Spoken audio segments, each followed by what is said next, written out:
My first impressions of this camera: it takes really nice raw 16 megapixel stills. The build quality is good. It feels very light, almost a little bit plasticky, but at the same time very robust and sturdy. It feels like an old camera, old film camera, if you're old enough to even remember what that is. The video is severely lacking in 2016. I noticed it shoots 720p and 1080p, 24 frames per second all the way up to 60 frames per second, which is great. The problem is the bit rate stays the same despite the frame rate. In 1080p, you get 40 megabit per second despite whether you're in 24 frames per second or 60 frames per second, making the 24 frames per second look still pretty compressed, but you can imagine the 60 frames per second look basically unusable. The tiny built-in microphone stinks, but I mean, they all do.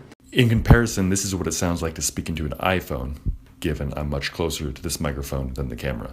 I actually highly recommend this camera if you're doing stills. I'd actually pick up one myself.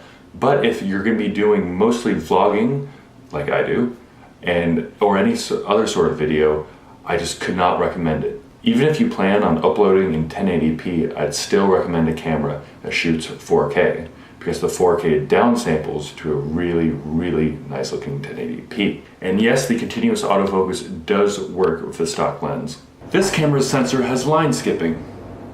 I don't like line skipping. Actually, nobody really likes line skipping. So what is line skipping? When your sensor doesn't have a lot of processing power, it'll skip every other pixel, letting you see the entire image of the sensor, yet at the same time only requiring half the power. Now the big drawback is there's going to be a gap where all those pixels should have been, creating a very stair-step-like jagged image. This same technique happens with the Canon 6D, 5D, and so on. So that's how I feel about the X100T. Thank you, user Nubik from freesound.org, for the music.